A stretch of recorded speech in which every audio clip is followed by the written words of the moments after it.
good evening, everyone across the world, sports fans.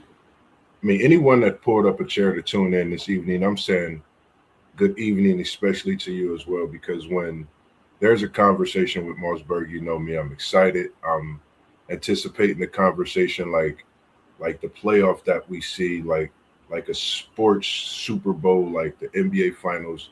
And this evening's conversation, I bring it to you as Melissa Graham, one of the great educators across the world. And I don't want to keep anyone waiting. I'm going to bring Melissa right in. And this is Melissa Graham, ladies and gentlemen. Thank you for joining me this evening, Miss Graham. And could you tell the people a little bit about yourself as well to Sure. introduce you? Thanks for having me. I am obviously Melissa Graham. I am a teacher in Columbus City Schools in my 20th year. Um, Not all 20 years in Columbus City Schools, but I'm originally from Newark, right down the road, and uh, went to college at Mount Union and moved to North Carolina to spend my first 10 years teaching down there. So I've been back up here for 10 years. And the crazy thing is when we see, women naturally as a gentleman, you wouldn't think someone is in the sports as much as you are. Mhm. And I had the chance and opportunity through the busyness of my work schedule and seeing the interview last week with yourself post game and Mr. Brown at WTP for Life, who put us all together. And when I got the text about that you wanted to have this conversation and talk your talk or your sports teams respectively, I was thrilled. I was anticipating it like a basketball game for myself in high school. And Right. I'm glad that you were able to join me this evening. And we're not going to cut the chase. We're going to give the fans what they've been wanting to see, what they've been asking for. And I know you are a fan of that team that everyone was talking about not making a playoff. I felt they should be in the playoff. I went to this place myself personally for my birthday. What made you a Notre Dame fan? Talk to us about this. I'm born and raised a Notre Dame fan. I was never, I've been around football my entire life. My uncle coached at Newark Catholic from 1971 to 1991 and won 7 state titles. And so I was that little girl that was on the field. My dad would take me to practice. I was on the field with the guys. When I was little, I woke up and would go downstairs, and my dad and I would sit on the chair. I'm like 4, 5, 6 years old and watch ESPN highlights of football games and basketball games. And so it's just something that I've always been around. I was a cheerleader in high school, and I always laughed because I don't have the athletic ability to play basketball, or I probably would have played basketball. But I was the one that everybody looked to, like, to even know what offense or defense was. And so I was on the field to be closer to the action, not so much. I mean, I enjoyed cheering. Don't get me wrong, but I was there because I was in the action. I was on the field. I was on the court. I knew what was going on, and so it was fun to kind of pass my knowledge along to the rest of my teammates in that aspect. But growing up, my dad is a huge Notre Dame fan, and don't get me wrong, he loves Ohio State too. And I've only been to one Ohio State game in my entire life, and that was when Rob Kelly was playing, who played for my uncle at Newark Catholic. And so that was, God, almost 30 years ago, if not a little bit longer, when Robbie was playing. And so I, I've just always been a Notre Dame fan. And it's something that, people are always like, oh, you just like winning teams. And especially when people hear that I like Duke as well. And there's a story there as well. But I've just always been a Notre Dame fan. I grew up loving Lou Holtz and seeing him on the sideline, crouch down, picking the grass, when fields were Yeah. grass. So, and just always being around the sport. Notre Dame was my team and has always been my team. And through all of the ups and downs that the Irish bring us year in and year out, they've taught me a lot. They've gotten me through sometimes, and Yes, definitely, definitely. it's just one of those things. I remember one year for my birthday, my dad took me to see Rudy in the theater. And I until this day, I'm 42 years old. When I see Rudy, I cry at the exact same 6 spots in the movie every time. And so, it's just kind of one of those things, and it's, just the history behind it, I think, is special too. And a lot of programs can play the history card. Um, but I just take a lot of pride in being a Notre Dame fan, and I can dish it out and I can take it. So I think that throws a lot of people off too, because here I am, a, a woman who spits facts and will come at you Yes. with some knowledge. And people, a lot of times, guys are like, "Oh, you just made that. You don't really know what you're talking about." And so, knowing Mr. Brown and working together at school, he's kind of learned that I do know what I'm talking about sometimes. So we get into quite a Yes. few conversations. I'm sure those could be some definite heated debates, being a Notre Dame Yes. woman and him being a Texas Longhorn man, Yes. and we know how those could be. Yeah. It's a special thing as well. When I heard that when we were texting, you're Notre Dame and Hmm. Duke. Hmm. Actually, my brother is a Notre Dame diehard, just as yourself, Hmm. and he bleeds Duke blue and blue through and through. Hmm. And I was just so amazed to really, tap in and learn some of those things because, like you just mentioned about the tradition, the history, I think a lot of people, yes, they have their own history, but until you're actually, a visitor, you're on a recruit visit and you see the history, that's behind Notre Dame. I think it's a different understanding, and when you hear people speak about it, walking the streets as I did when I went down for that visit and seeing the game. So I could totally understand your feeling and what you mean when it speaks on the history. And tapping into when you mentioned growing up as a young girl in football, seeing it every day, being 5 years old, sitting on the couch watching ESPN with your pops, as I call my dad, if you don't mind me saying No, you're pops. fine. Talk to me about those times. How was your school days? How was your weeks? How was that battle as a young lady being into sports? I can't remember the name of the movie. I'm trying to think of it, maybe too hard, but it gives me that thought of that movie with that young lady that loved sports, Blind and she or was not the right blind there with side. her dad. I know exactly. And now I can't think of it. Remember the Titans. And her Yes, dad is the yes, coach. yes. Yeah. I am that little girl, and now I'm just grown. Um, you know, again, being around my uncle and my dad, being not so much on the coaching staff, but being involved with my uncle JD at North Catholic for years, growing up around football. To this day, I call it me and my group of old men. But obviously, once I was cheering in high school, I couldn't go to different football games every night. But Yeah. there's a group of us, and my dad including, and we go to a different football game every Friday night, a different high school football game every Friday night, and we go across this state. One of my kind of favorite stories is to tell, and people probably don't even know where this is at, but um, one of the Hoyne brothers was playing for St. Henry, and they were playing in Versailles, Mm. at Versailles. And if you've never been to Versailles, the high school stadium butts right up against a neighborhood. And so it, Wow. it's they're now D7, D6 schools, but at the time they were D6 schools. And it was standing room only, and we drove 2.5, 3 hours on a Friday after school to get to this game. And we couldn't get in the stadium. So we walked into somebody's backyard with the fence of the goalpost, standing there eating hot dog. Like it was like a tailgate party. And I'm like, it might have been a playoff game. And I'm maybe 13, 14. I might have been in middle school, standing with this group of guys, my dad and the guys, watching a high school football game. And so it's just something that I've always been passionate about. My dad always, he takes the blame. He's like, I did this to you. I'm every time, cause I'll go at it with anybody. And he's like, yeah, this one's on me. Sorry guys. Like I created this. And so I kind of always joke with them, like, hey, you did this, not me. I did not choose this life. You chose it for me. But it's That's just just, something that we've done, back when bowl games mattered and bowl games were bowl games, and everybody was still playing in them. New Year's Eve and New Year's Day, it was sun up to sundown, sitting on the couch, eating snacks all day, watching those New Year's Eve six and the New Year's Six games. And so it's just something that I've been really lucky to have my dad through. And again, he always kind of laughs and he's like, this is my fault. And he takes credit for it all the time. And we just kind of joke, but it's just something that, it, in my field, trauma and stress is real, and I take a lot of that home with me, and so it's something that I can do to kind of decompress until I'm all up in it and I'm screaming at the TV and things like that. There was one day I called my dad during a Notre Dame game.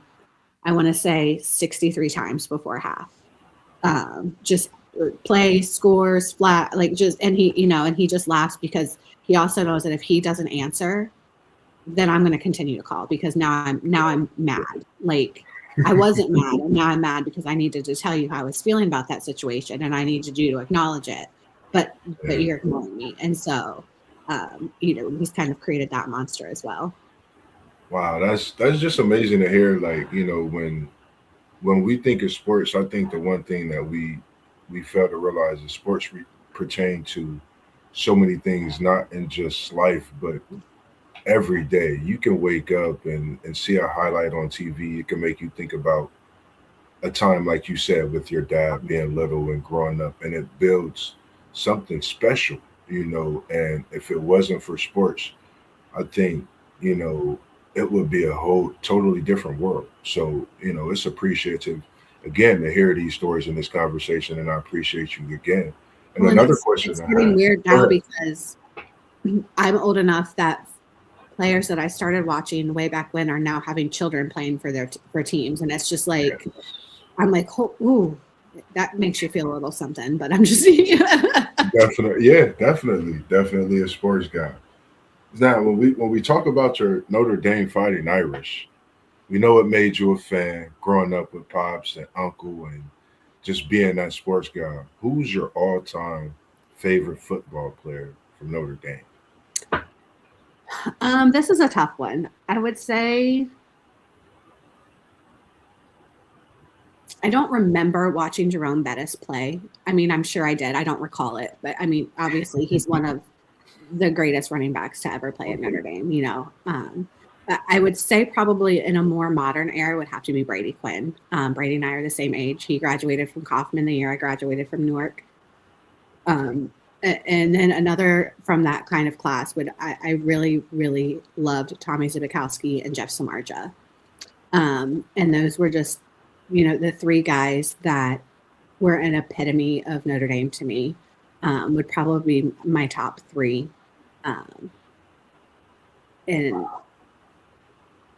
probably in the most recent era. I mean, there's a ton of guys that I love and will always. I mean, Jeremiah Love is obviously right up there this year as going to be one of the top running backs in the country this year, not even just at Notre Dame and ever. I remember going to a blue and gold game in the spring game and watching.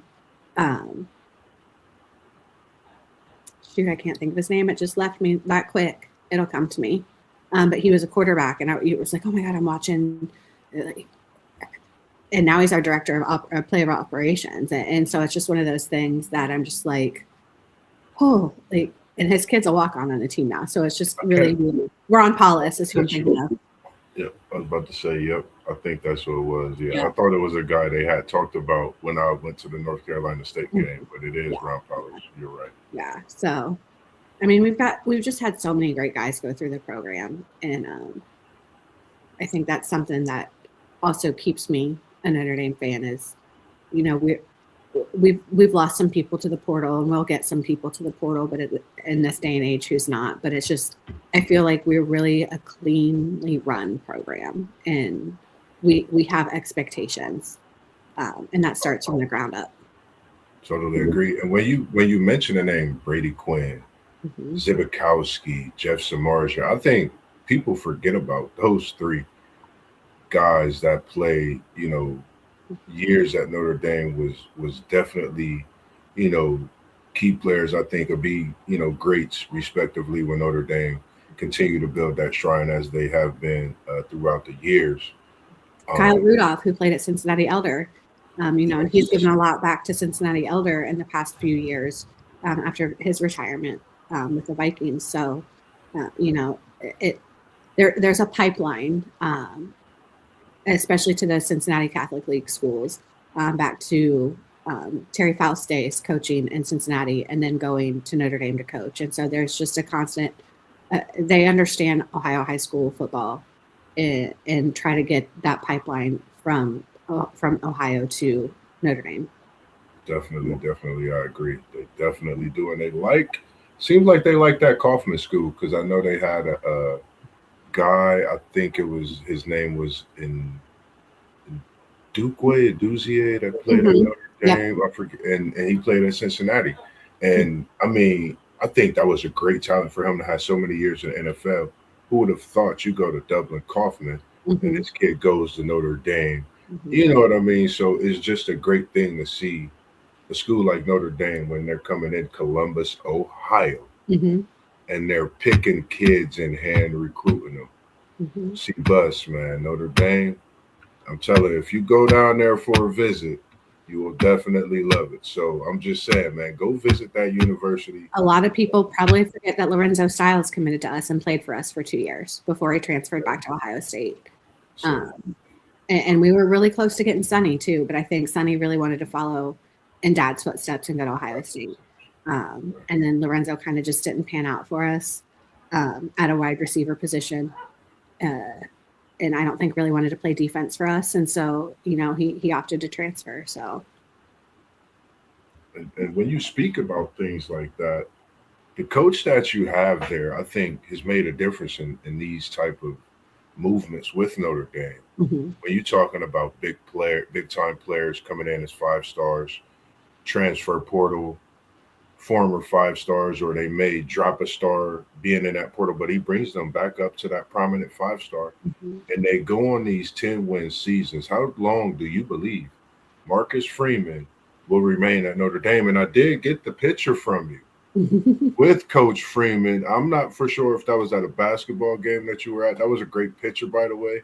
I'm sure you got many stories to tell as well. But yeah, I was actually I took 2 sweatshirts. I was actually in South Bend for the Duke Notre Dame basketball game. And so I was sitting with a player's parents and ended up moving to the student section because they were on break. And Coach Freeman was there. And so I pulled out my Notre Dame sweatshirt, did an outfit change. And it was funny because I'm like, I walk over and, there's Duke fans sitting beside him on the sideline. And I'm like, Coach. And they were like, you just changed your sweatshirt. I said, I'm not stupid. Like, I'm not going to have a conversation with him. And they were like, that's hilarious. Because I had, obviously from Notre Dame football, going to Notre Dame football games, I had my stadium bag. And so it's Notre Dame football stadium bag. Because when I'm in Durham and I'm at Cameron, I just take in my little belt bag. I don't need a big bag. I'm not carrying blankets. I'm not carrying, you know what I mean? And things like that for football. And so it was hilarious. And he was the sweetest guy. Took a picture. At that time, one of my friend's sons was being recruited by Notre Dame. And so I kind of name dropped him a little bit, and he ended up signing with NC State. But it was just, I have no fear when it comes to things like that. I was there by myself. I mean, I go to Notre Dame football games by myself. I get up in the morning, I drive, I go to the game, I drive home. And so, it was that's how I got my picture with Marcus. Appreciate it. Kind of back to the question as far as how long I think Marcus will be there. I am not a Brian Kelly fan. I wasn't a Brian Kelly fan when he was there for 10 years. He set us up for success, unfortunately. And chose to for greener pastures and that dollar sign, which we see where that led him. But he did have some 10-win seasons, and he brought Freeman on as an assistant coach and as his defensive coordinator. And I think Coach Freeman learned a lot about building a program.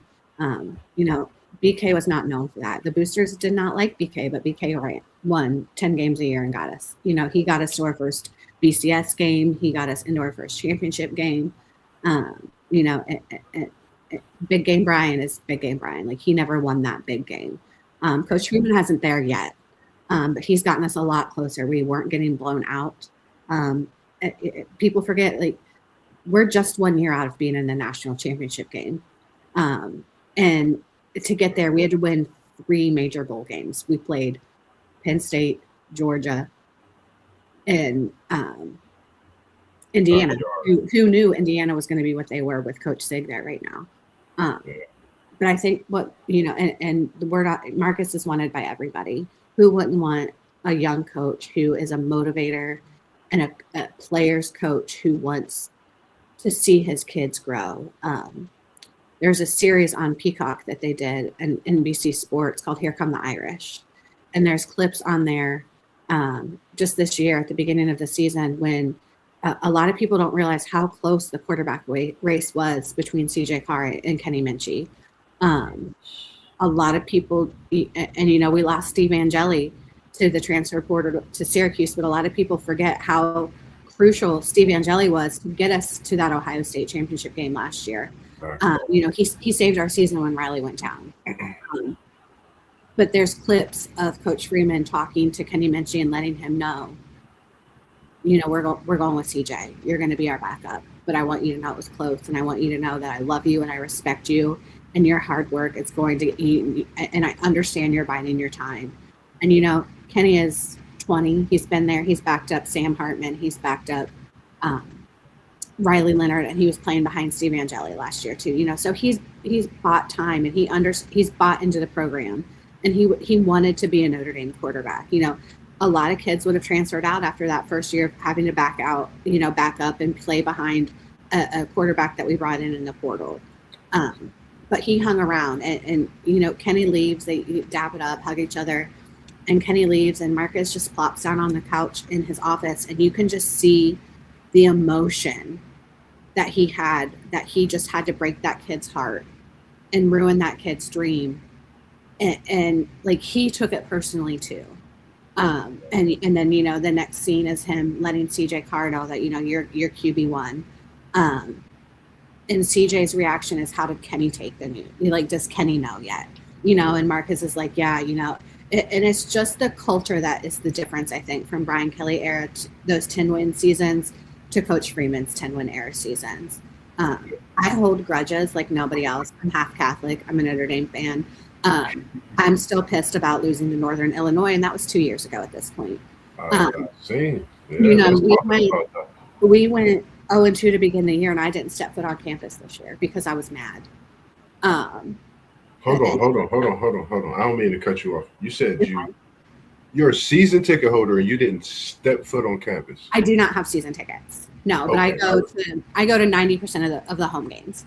But I did not step foot on campus this year because I was so frustrated at the effort on those first two games. And I knew if I saw our defensive coordinator in person, I'd probably end up in jail because I was going after him. I was mad. But Marcus took and a lot of people forget too, like 18 to 22 year olds now are not the 18 to 22 year olds from 20 years ago, from 10 years ago. Lou Holtz could rip a kid apart and be praised for it, and the kid would respect him, change his attitude, turn it around, play how he was meant to be played. And now, in the season of participation trophies, and you made me sad, and I'm pouting, and I can leave and go make money elsewhere. It's hard. I have a friend who was a high school coach in North Carolina. He's in his 36th year. He retired. They rehired him to fill in for a position that for the coach that took his place, left unexpectedly. And he's like, I don't know how I've done it so long. It's not like it was, when I first started. So kind of having that background knowledge too, but I really think that Marcus Freeman wants to win a national championship with Notre Dame, and I think he's going to build it, and he's going to do it. Into it. You ran yourself right into that next question as well about the championship. Yeah. Will Notre Dame finally get a championship in the upcoming season, and why? What's your thoughts on that? We are so close. We were so close last year. We had Jeremiah Love that was at 60%, and without him sacrificing his entire body on that 4th and 1 at the goal line, on that, we were on the 3rd or 4th yard line to get that first down. That shows you right there that the kids want to win for their program and for their coach, and for each other, which I think a lot of people forget about too, especially in this day and age of the portal and NIL and all of that these kids came to Notre Dame because they wanted to play for the program. they wanted to play for the golden helmet. They wanted to play for the blue and gold and the gold pants, and they want to play for touchdown Jesus, and they want to play for the fourth quarter, 1812 overture that gets played between the third and fourth quarter. Like, they are there for that. They want to sing second at the Navy game, because if you're singing first, you lost. And so they just want to do it all for each other. And I think that culture shift is something that we've needed so much to get us to that next step. So many people are arguing, oh, you guys have a cupcake schedule and blah. Listen, we're not playing 6 or 8 MAC teams before we play our conference schedule. And we can talk about conferences if you want, but that's a whole different. That's a whole. We'll bring you back for another conversation. Whole different situation, in my opinion. Especially now with NIL and portal and the way bowls are working. But I think within the next 3 to 5 years, we're getting it. We've seen kind of what has happened to those big time superstar programs. All the Alabama fans are, now when, in Auburn, you can play players now. And so it's not just Alabama. And we know y'all were doing it before, and now other people are getting to do it. And so it's kind of evening out the playing field. And so, we're seeing teams like Indiana who all of a sudden, Kurt Signetti, not one of my favorites. I think he's kind of a jerk. He comes off like that, and that's just my opinion. But he can coach, and he's coaching 2 and 3 and 4 stars to get the most out of his kids. And look where he's at right now. We got comments coming in. We appreciate you coming in. We have One Take Zay in the building. Millie Graham been going hard in the trenches. Salute. That's we appreciate you joining. Nice to me. I'll cut him tomorrow. And we appreciate official Doe coming in. Appreciate you all tuning in this evening as well. As we are coming up, we got more talk to go. This is only getting started when it comes to the conversation this evening. Like I told you, we're going to go in depth. We tapping into a lot of different teams of your sports, but also we're going to go in depth with a lot more of the conversations within itself, as you see this year in the 2026 season. And I wholeheartedly agree with if not everything you were saying, like to the T, because when you speak of Notre Dame and Brian Kelly and Freeman, the one thing you mentioned is just the different standards.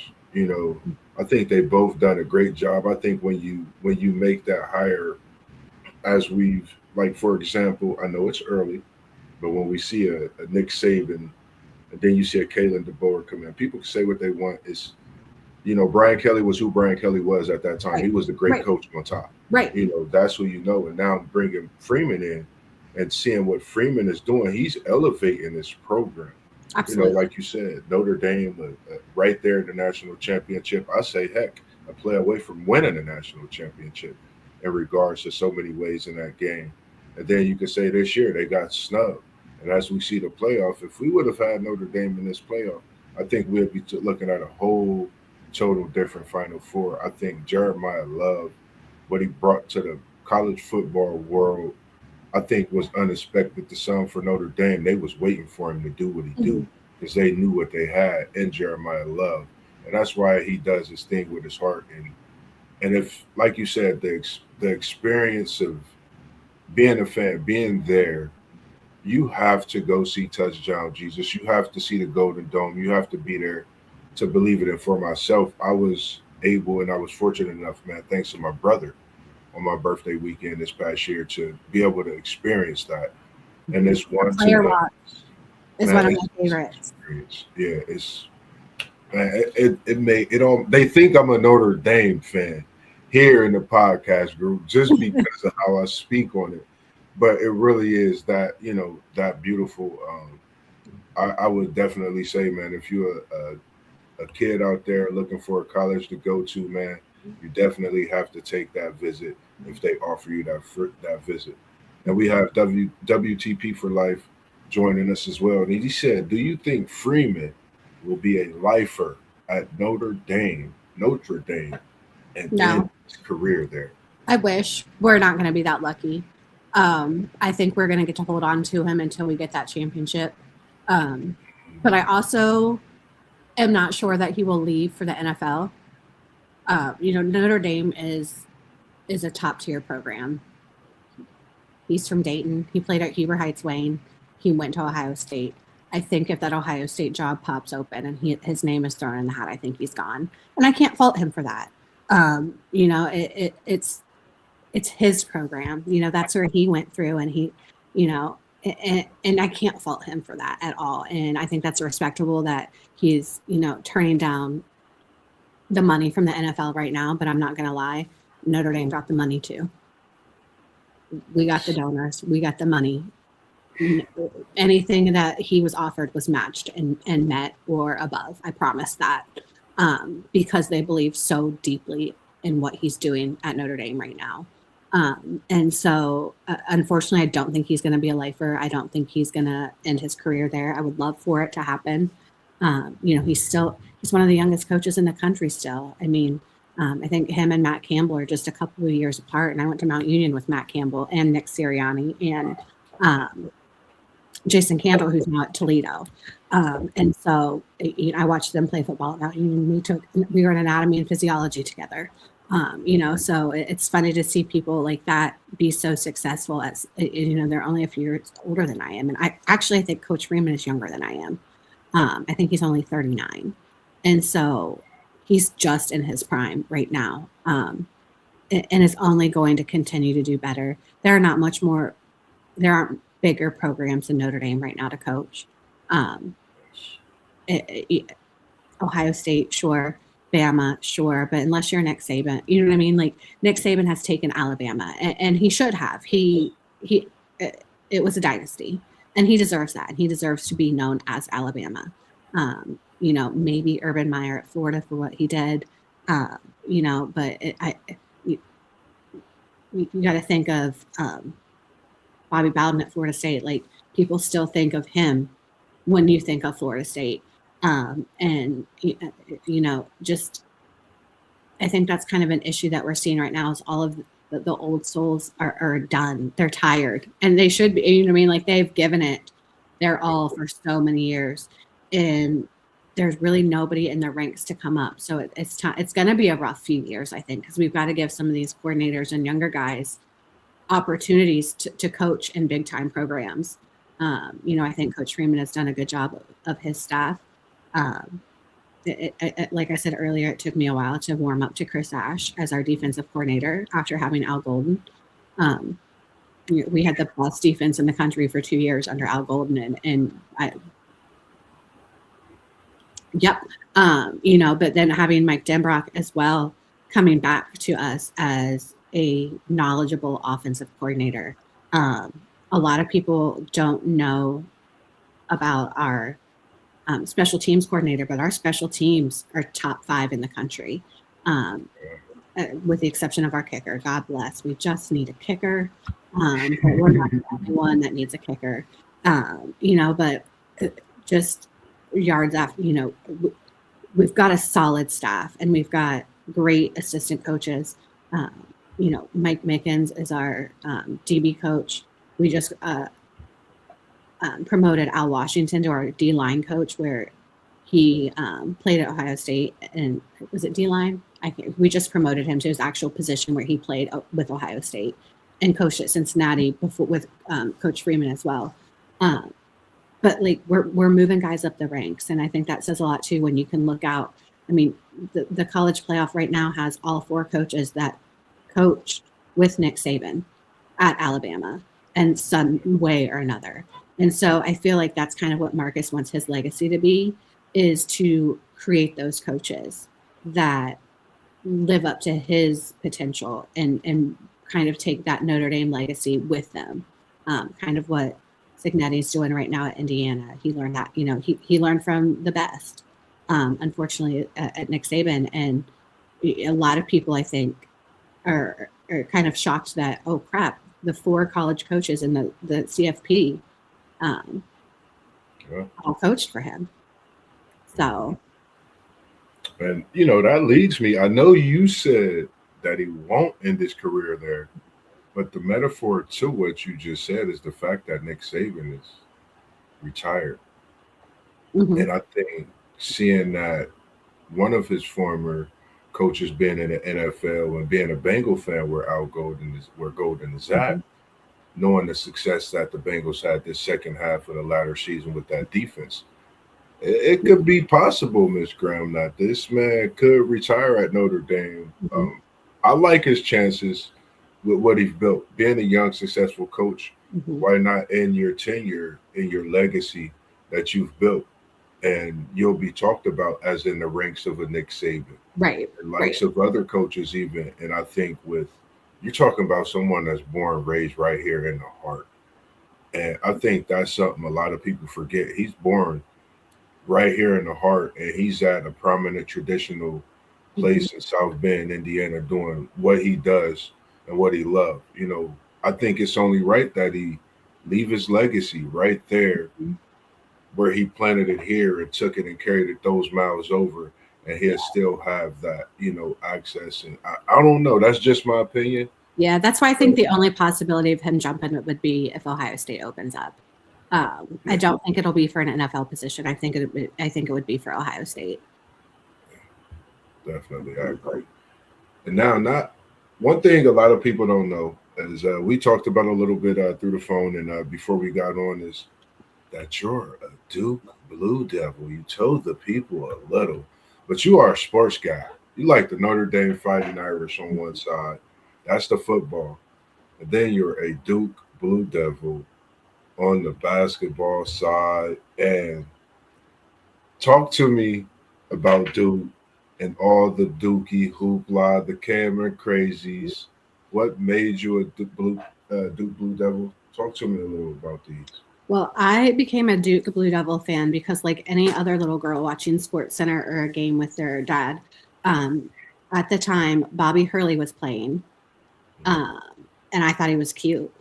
I was like 7, 8, maybe a little bit younger. And so I became a Duke fan Wow. because of Bobby Hurley being cute. Little did I know I would be where I'm at right now as far as um, going through it with them all. You know, Chris Yeah. Collins hurt his ankle during the North Carolina game his senior year. I was 8 or 9, and I walked around with a limp because I was having, and I told everybody I was having sympathy pains. Some people might think I'm psycho, a little bit psycho about it. But I, when I graduated college, I moved to 15 minutes outside of Durham because that's where I'd always wanted to live was Durham. And so that's where I started my teaching career. So I was 15 minutes from campus. Um, and it's funny, I'm actually um, friends with Nolan Smith and his wife. And then his sister, Sydney, and I are really good friends. And so she was actually at the game last night. And so as I'm losing my mind last night watching the first half of the game, as anybody should have, she's texted me. She's like, I'm here. I'm yelling. I'm like, listen, get the phone to John. And she's like, I'm like, get him the phone. And so it's just something that, again, when I cheered, I loved being able to be on the court. I am the only cheerleader probably at Newark High School history that has ever gotten a technical foul. Um, and Hold on. Not to cut you off. You got a technical foul as a cheerleader. yeah, we were playing Zanesville, who we hate. And I hate their coach, Aaron Holt. I hated Scott Aaron Holt with all of my heart. Hated him.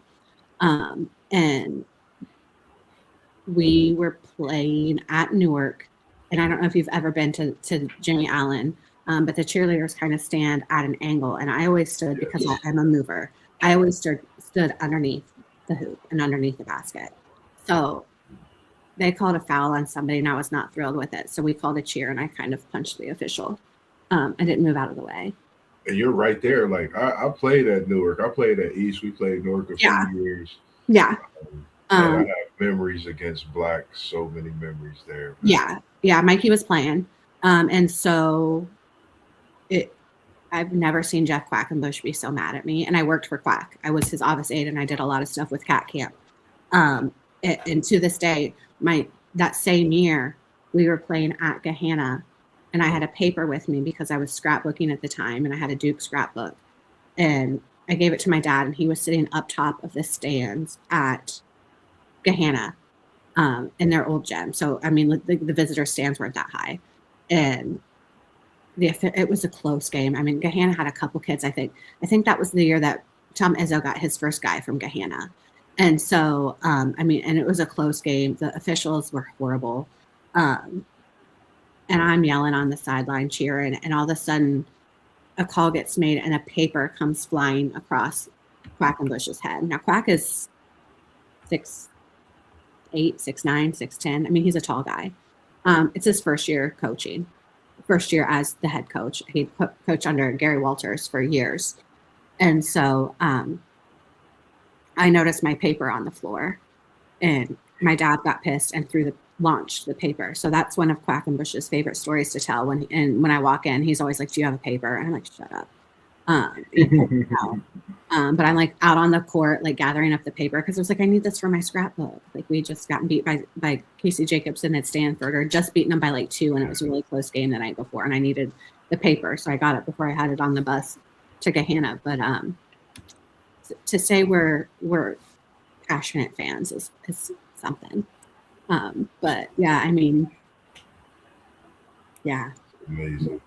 When you think of Duke basketball, you think of the Blue Bloods national championships. Of course, you think of Coach K and his excellence. But I think when you think of Duke basketball now, a lot of people, I think, when it comes to the coach at Duke, John Shire, they forget one of the 3-point shooters that everyone feared when he played at Duke. If I'm not mistaken, won a national championship. Was one of the top 3-point shooters in the ACC, multiple years, All-American. I mean, his resume, and you mentioned Nolan Smith as well. When they played together, you're talking about a backcourt that had an IQ of 1 to none. Now, when you see this Duke team this year, and you see, I believe that Nolan Smith on that bench, if I'm not mistaken, with that Duke team, and you see some of the intangibles that this team has, is there anything that you can kind of recall from that championship team with Shire and this team that they have this year? Tell me about this team you see. Yeah, Nolan is actually now the head coach at Tennessee State this year. He had left the program and went to work for Kenny Payne at Louisville for a couple of years. Okay. A lot of people might not know that Nolan's dad passed away unexpectedly. And he was a big Louisville player, and Nolan was very young. And so he wanted to get back to Louisville. That's where they were from. When his dad played there and he was working there, and Kenny Payne was a close family friend. So Nolan took that jump to leave Duke and go coach with Kenny, but he's now the head coach at Tennessee State, and they're doing awesome. I'm actually going to go down and see them Martin Luther King weekend.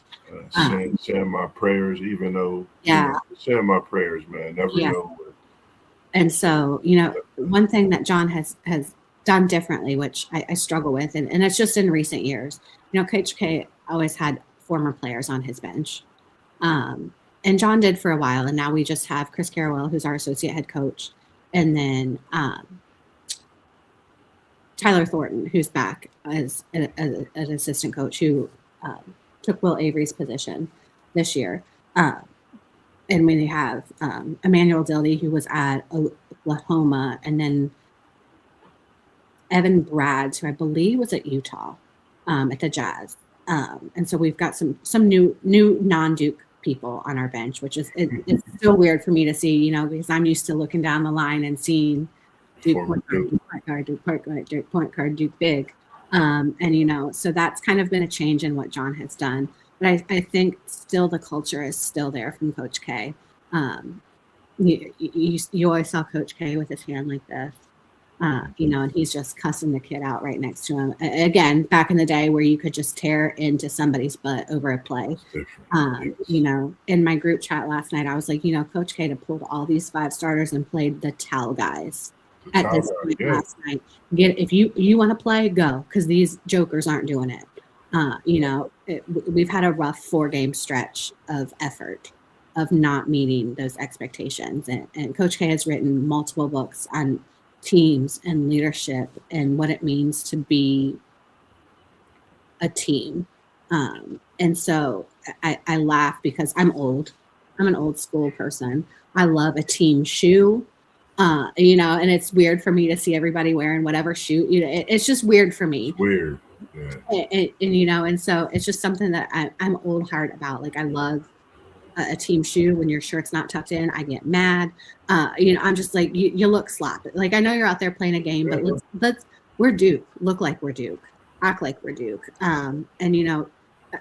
When Coach K announced his retirement and announced that John was taking over, he got a lot of hate for it and all the farewell tour and blah blah blah. But what a lot of people don't know either is that is when he brought in John brought in and started interviewing Rachel Baker, who is our NIL person, our director of, I forget her actual title, but we brought her in from Nike. And Coach K has a great relationship with Phil Knight out at Nike. He's got his own gym out at Nike headquarters out in Oregon.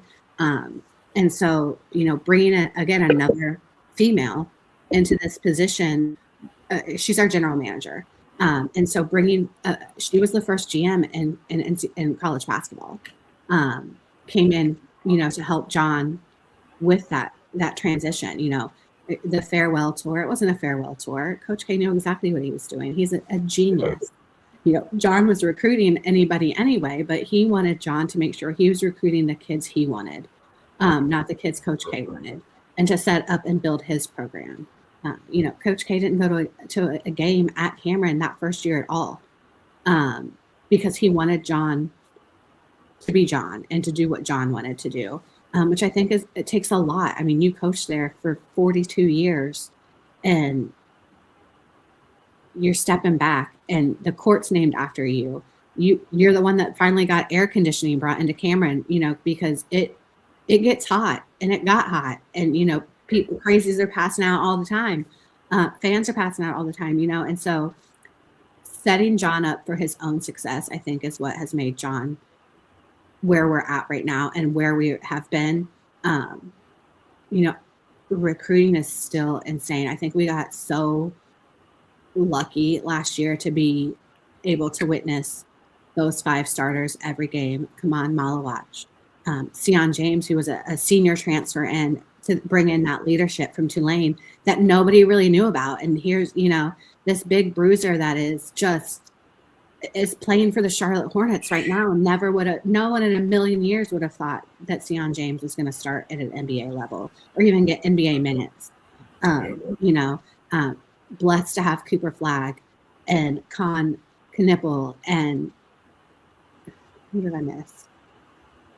Philip Foster, who had the game of his life in the second half last night, and had a tough season because he got replaced by Tyrese Proctor, our Australian player. That as a starter, Tyrese ended up starting a majority of the year because Caleb just was struggling so bad, and Tyrese came in and took that on, and Caleb was great off the bench, and so I think we got really spoiled with that team last year. They lost 4 games all year. And the way they played together was just so special. It reminded me a ton of that 2001 team with Carlos Boozer, with Mike Dunleavy, with Chris Carrawell, and just amazing. And Shane Battier. Oh my God, how can you forget Shane Battier? Just greatness all around, and just the joy of playing together, and everything was so natural. That's what Coach K teams were. And again, I've mentioned it before, like these 18 to 22-year-olds aren't Carlos Boozer or Shane Battier back in the early 2000s. It's not Bobby Hurley. It's not Chris Carrawell. It's not Steve Wojciechowski, who's slapping that floor and playing with a bloody nose the entire game. You know what I mean? Like, times have changed, and to get the most out of these 18 to 22-year-old kids on a daily basis is hard. And as Notre Dame fans and as Duke fans, we have high expectations. And you get those fair weather fans, like, oh, I just like Duke because you've got Cam Boozer on the team this year. Last year, you had Coop, or RJ and Zion when they were there. playing together, or Paolo, just the past 5 years recruiting has, not that it ever lacked, but has just been on absolute fire. It's as a Duke fan, it's great to see that Coach K retired and didn't leave the program, because he left it into the person that was going to do the best to continue on and create his own legacy at that point. Agree.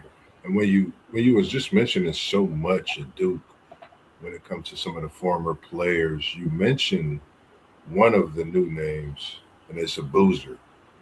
Cam. That boozer, Cam.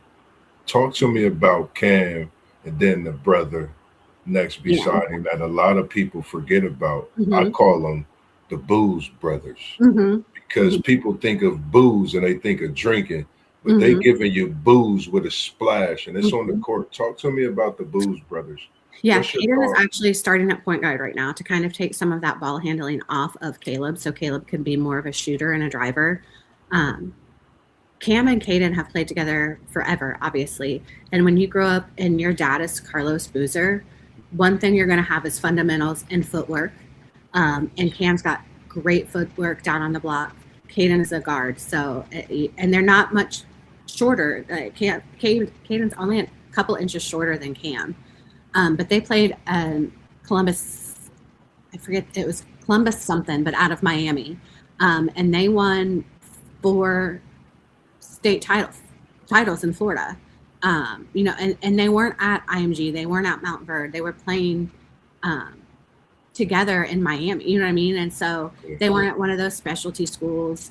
Um, and I'm sure Columbus is one of a typical specialty school in Florida for athletes, but you don't hear about it as often as you hear about um, IMG and Mount Verd.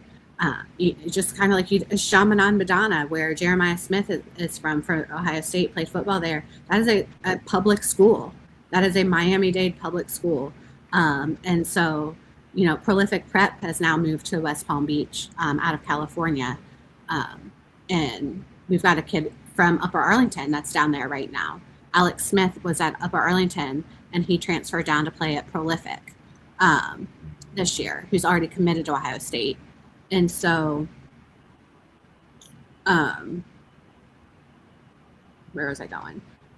Cam and Caden have played against the best of the best their entire life. And it's fun to see them on breaks together, because Caden knows where Cam is going, and Cam knows where Caden is going. It's that twin telepathy, and I've played together forever. And it's fun to see, kind of shake each other off. And it's just fun to see. Carlos stood the entire game last night. I could not be a parent watching my kid play that high level intensity at Duke, any big time program, and just keep myself calm, cool, and collected, because words were flying out of my mouth last night. And it's just, and again, I bring back to, I watched Carlos win a championship. And now his kids are there, and they have a chance to win a championship. I do see that question. I think Cam is one and done. I think Caden will be back. You think Cam is one and done? You think Caden will be back? And when we speak on that, Cam being one and done, Caden being back, do you think Duke goes to the Final Four, or do you think they can win the championship this season? Or do you think this team is better than last year's team? Talk to me about this. Me personally, last year's team was I thought this team was number one a couple weeks ago when they ranked Arizona number one based on the battle tests that they have had. I don't know. John did a great job scheduling this year, because we did not. The ACC was down last year, and again, we can talk about conferences later. But our preseason and non-conference schedule was not where it needed to be able to compete. We were 30. We lost 4 games last year. We got to the Final Four game and had Houston beat, and we're up. And then we just played not to lose. And I think that's a young coach not quite sure how to change that perspective of young guys' minds in a big situation. I mean, we started 4 freshmen and a junior. Coop turned 18 in the beginning of, or at the very end of January last year. So he was 17 when the season started. You know, Kaman Malawach came over and had only played organized basketball for 4 or 5 years before he comes to Duke and is doing what he's doing, you know, and just loving every bit of it.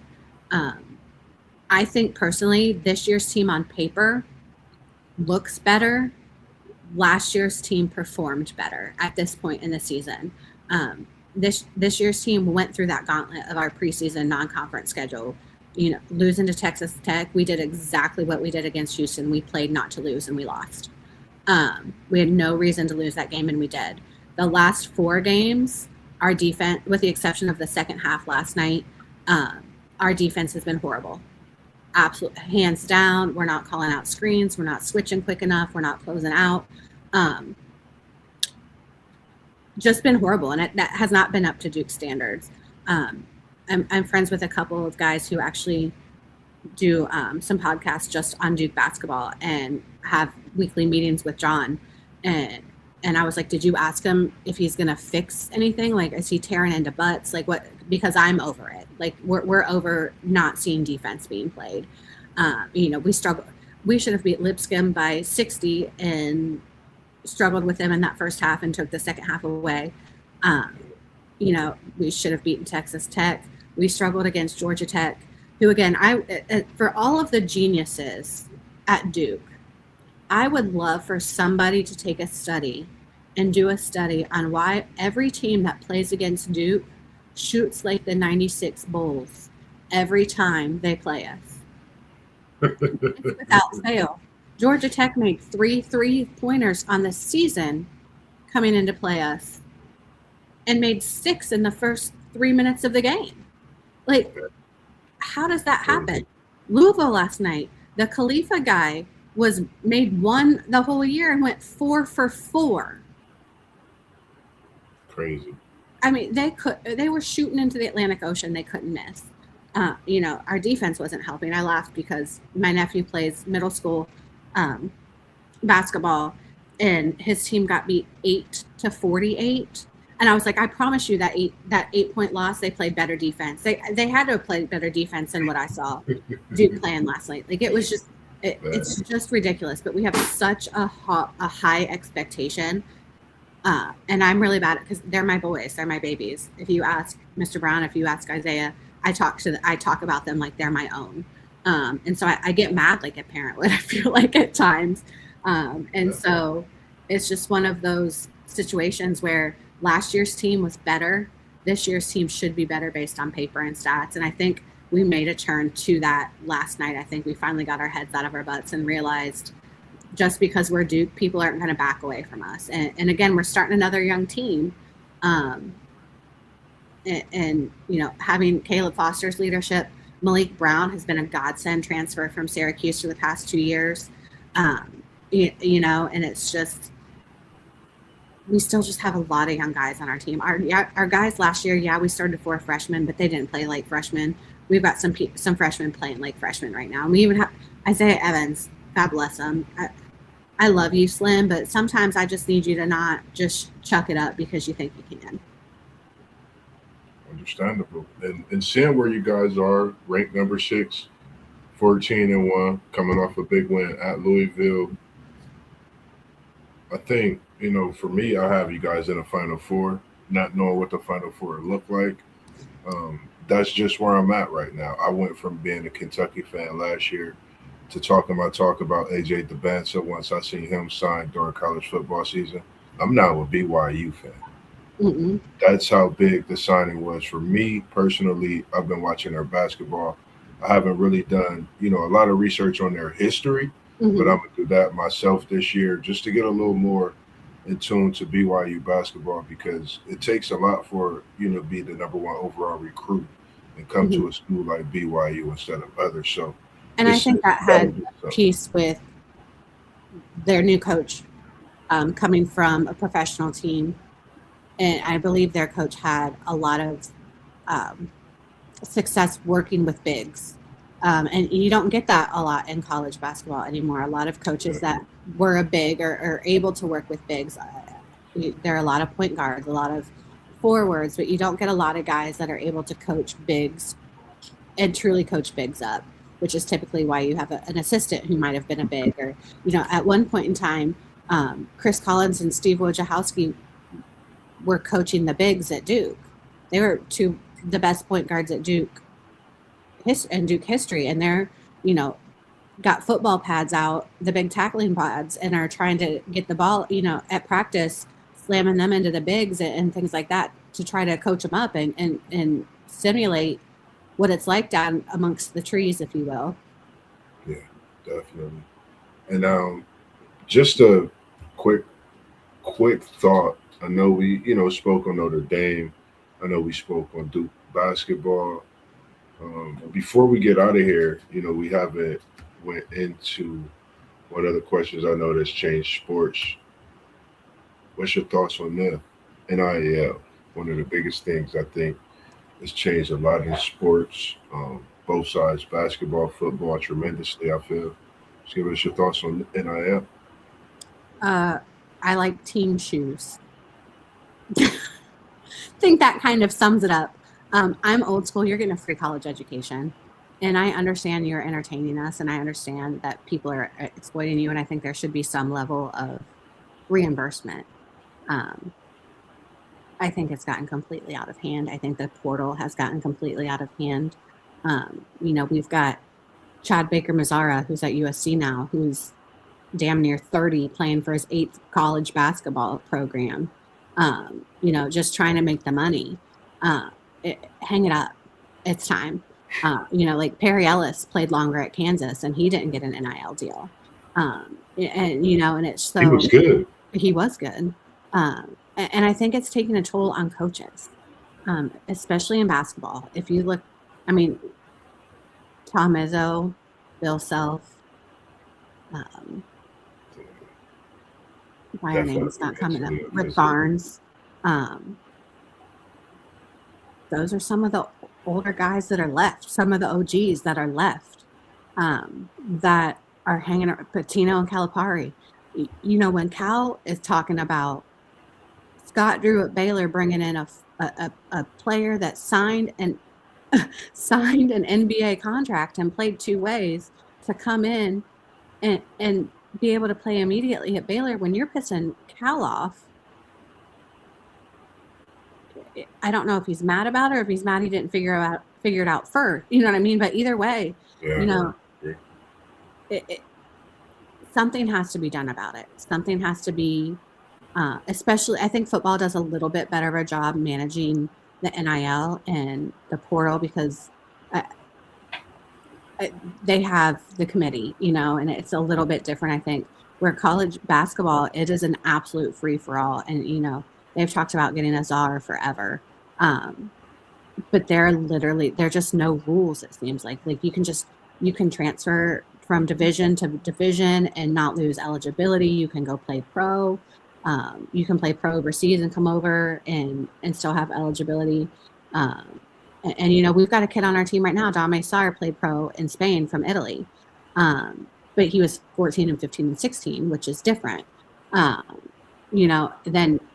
a 23-year-old guy that's got drafted 2 years ago, played G League, went overseas and decided, I don't want to do it. I want to go back to college. Like it's hard for me to support that, but I'm just so old school still. The transfer portal, again, that plays into NIL shopping. Players are announcing that I re-signed to stay at my you didn't re-sign anything. You got in there, and that's where you committed to play. And if you don't want to play there, then get your release and go. But you got to sit out of here, or you got to give that NIL money back, and figure out life. Like there's life after college football. There's life after professional football. There's life after college basketball, and there's life after professional basketball. Not everybody's LeBron James and going to play till they're 42, 43, 44 years old. And I think people are tired of seeing LeBron. because he's struggling now. You know what I mean? Like they're like, dude, hang it up. Like you gave us a ton of great years. Give us that farewell tour. Yeah, Man. you know, That's what I'm ready for. You gave us those years. You made your announcement. You came back. You left. You went back. Like we're good. You know, and it's funny because LeBron and I are the same age, and when ESPN put him on that cover first, when Jay Billis and them came to do their first game, televised game, I was in Durham at Duke, at a basketball game, going to the Duke Virginia game, and up here you could not find the ESPN magazines with him on it, and so we went into the Barnes and Noble down there and bought them all because you couldn't find them up here. And you know, people are like, why are you buying that ESPN magazine? And we're like, this guy's name's LeBron. He's gonna be the next, like he's it. And people are like, oh no, we've never heard of him, blah blah blah. And then boom, and people, you know, and it's like, told you so. Yeah, it's like, you know, but it just, I think there definitely need to be some more stipulations, some more limits, definitely some more control from a committee, a person. I mean, we all know that NCAA is all about one thing and one thing only, and it's money. And unfortunately, that is where we're at right now, and it's hurting kids, and it's hurting some kids, and some kids are not hurting from it. But I mean, look at Cooper Flagg. He just turned 19, and he's got all this money from the Mavs. And what are you doing with it? I look back at Jay Will, you know, graduated from Duke, get drafted by the Bulls, and you go buy a motorcycle and in your career. Yeah. When young people have stupid amounts of money and no leadership or nobody to help, stupid things happen. And Jay Will's mom was a principal. He had a great family, and he still chose to be stupid. And he'll tell you about it till this day. He's like, I was stupid. I made a dumb choice, and I ruined my career, and I don't ever get to do what I wanted to do. You know what I mean? So it's just kind of that situation that it needs to be regulated more so at the NCAA for sure. I totally agree with you on that. For me, you know, we talk about it all the time. Different thoughts on them. One thing we come with is they definitely need to get a hang to it. You know, it's a lot of athletes, a lot of kids, and they forget that they're students first. You got to be a student before you're an athlete, and sometimes you get, you know, lost in what they are with all this money out in the world to just give away because of a sport they play. And like you said, it can't be forgotten of what they are actually doing after their sport. There's life after it. So we can't not put them through the right things, the necessary steps. And I think definitely need to be held, you know, accountable for those things, and people need to come together and find out the best situation for this moving forward, which is something we talk about and, like I said, agree upon. At this point, that was all the questions that I have for you for this evening. I greatly appreciate you taking the time out your evening. I know you got to be up and be that great educator that you are, and I do want to make sure you get your amount of rest that you need. I'm up way past my bedtime.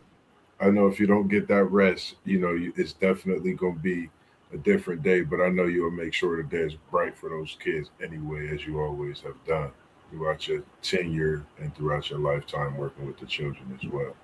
Yes, thank you so much for having me on. I was kind of shocked when Mr. Brown texted me, and I was like, what are you talking about?